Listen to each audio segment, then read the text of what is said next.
Anyway, thank you for watching my first episode, okay, of this program that I try to explain my theory on basically everything. I have a theory on everything, okay? And I would like to explain my theories on it. Today is going to be infinity. What is it? I don't know. It's infinite. It is beyond measure. It is beyond measure. One of the problems with infinity is that no one can explain it. And I don't think anybody really understands it. I mean, truly understand. No, I don't think scientists, astrologer, astrophysics, or anybody can actually explain infinity or can really understand it because it's beyond explanation. Okay? As an example and stuff like that. Infinity has no beginning, no end. It is just there forever. And no one seems to understand that either. Okay? Everyone wants to put down a beginning and an end for everything. In the Bible, it's God created everything. Well, what was before then? They say nothing. As scientists also state what is beyond our universe. They can't see it, they can't measure it, they can't explain it, so there's nothing. I've heard a lot of theories that state that there's nothing beyond our universe. I don't accept that, okay? My theory is that everything, infinity is what it sounds like, infinite, no end. Time has no beginning, no end. Space itself has no beginning, no end. Let me give you an example of that, and actually it explains something else too, okay? Take space itself. I'm going to say it's infinite, okay? We can see and measure our universe, okay? But let's put this as our universe, okay? There it is, okay? But it looks pretty small. You're right. This is only a small portion of infinity. What's behind me? Because I believe that there are multiple universes out there. Because space is infinite, so why it can't be empty. I can't accept infinity to be empty. Infinite space to be empty. So we'll put another universe over here. And one over here. And one behind me. Okay? All of them. Far, far, far away. As you can see, our universe, compared to everything else, is kind of small. I'm just going to take an example that these ones here are older by trillions of years. Our universe is only what? Around, over the decades and stuff like that, scientists have come up with between 10 and 15 billion years. But let's, for the sake of argument, let us say it is 15 billion years old. That would make the diameter of our universe from edge to edge 15 billion light years across. This universe over here, let us say, is, arbitrary figure, 15 trillion light years away. And it is 200 billion years old. Arbitrary numbers. Don't quote me on anything here. The whole thing is the light from that universe has not reached us yet. Okay? It will take, another 800 billion years for that light from that universe to reach us. And even if it does, okay, even if the light reaches us, would we be able to see it? I don't think so. Okay? It's too far away. This sort of explains dark matter. Okay? The whole thing is that the way scientists say that the way the universe works and stuff like this, there should be a lot more matter in our universe. Okay? Well, where does it say that it has to be in our universe? Why can't it be in another universe or multiple universes? An infinite amount of universes. Okay? think of a number. Think of the biggest number you can think of. An infinite is bigger. It's always bigger. Much, much bigger. Okay? No one can understand infinity. Now, the whole thing is that even if there is a universe far, far older, okay, it would still be outside of our universe, and it does not have a big crunch, where the universe, it has the mass and stuff like that, has a big crunch, okay, just spreads out forever and ever and ever. The light will eventually hit us, and probably light from multiple universes, an infinite amount. Again, I'm using that word again. An infinite amount of universes has reached our universe because infinite amount of time and space. If you have forever, no beginning, no end. This has been happening forever and ever, beyond forever. Okay, because forever.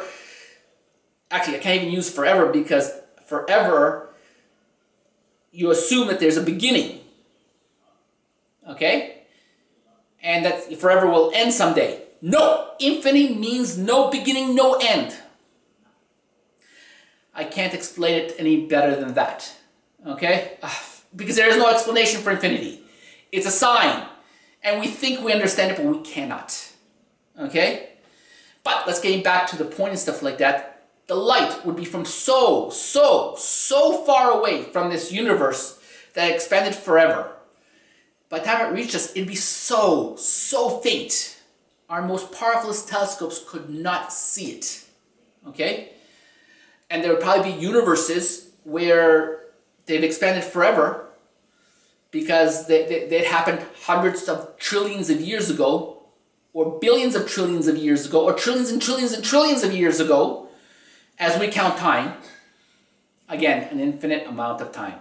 Okay, an infinite amount of universes have expanded forever, plus also an infinite amount of universes have expanded and collapsed. I'm not doing a very good job of explaining infinity because no one can. All you can say is it has no beginning, no end, but we always want to put it in a box where there's a beginning and an end. That's why we have clocks, timepieces, okay? So we know when the day starts and when it ends. The year begins and ends. The centuries, the millennia, all that. We want to put things from this to this, or this size. We want to measure something. Scientists love to measure things, but you cannot measure infinity. But getting back to this and all that's okay. There'll be a multiple amount of universes that expanded forever. Okay? And so their light has come. But the whole thing is, it would be like putting a candle, which you cannot do on the moon because there's no air. But you know what? Let us say a light as bright as a candle on the moon. Or you know what? Let's go even beyond that. Pluto. Okay? Put a candle on a light source like Pluto on the surface of Pluto. Could we see it? No. It is too dim. Okay? We could not see it. Same thing with all these other universes. But this sort of explains dark matter. Okay? But the whole thing is that they're assuming that there's this much matter. This is why a universe is doing what it's doing with this dark matter, matter that we cannot measure. They're assuming that it's inside our universe. What if it's outside our universe and very, very, very, very far away? And some of it is an infinite amount of distance away. Again, distance is infinite. I'm doing such a bad job because you cannot explain infinity. My theory is that space itself is infinite, and there are multiple universes beyond our universe. Okay, an infinite amount. But I'm not saying that but there is a way to prove this. Honestly, there is a way to prove it. Okay, what would be the only thing that survives after a universe expands infinity? But the whole thing is, I'm not even saying that all universes expand forever. There'll be some who have a big crunch because they have enough mass in them that they collapse. But let us say that it doesn't and it goes off forever. Now, if they can find some black holes, and we have a hard enough time finding black holes in our universe that are the correct direction of everything. A black hole going the wrong direction of every other piece of the universe in our universe is expanding out. One that is probably going in, or perpendicular, or some other direction as everything else in the universe, in our universe. Okay, that would be one way to prove this, that there's something outside of our universe. That's one. There's probably several others I haven't thought of. But, getting back to infinity, it is big, beyond measure. And I believe time itself, there is no beginning, no end. Space itself is so vast. No, that's actually putting it that there is an end somewhere. No, it's infinite. There is no end to space. Another example I like to put down and stuff like that sort of proves my point. Okay, at one point in time, we thought the world was flat, and this was our entire universe was our world. And then we thought the solar system, then the galaxy, and then now it's the universe. Now there's some theories of multi-universes and stuff like that, and some scientists are trying to put a number on how many universes there are. Because scientists like to put numbers on things. They like a beginning and an end and a middle. They like things to work out perfectly, to have a solid number that they can explain. It's easier to explain that. Infinity, impossible to explain. So I'm going to end here. I'm sorry. I'm going to have to end here because I can't explain infinity.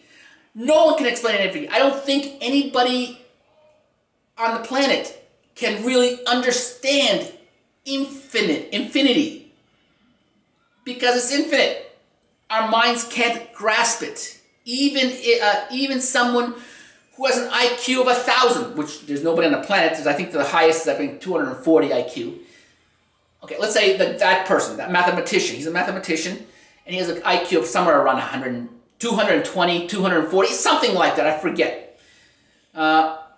He could not, I don't think even he could grasp infinity. He'd become the closest, I think, and he's a mathematician, so he's used infinity in his math. But can he understand it? I don't think so. No, I don't think so. And so we can't understand infinity, so we can't put it down on paper, so well, whatever. My theory is that the universe and time itself is infinite. There's no beginning, no end. It is just infinite. Okay, thanks, bye.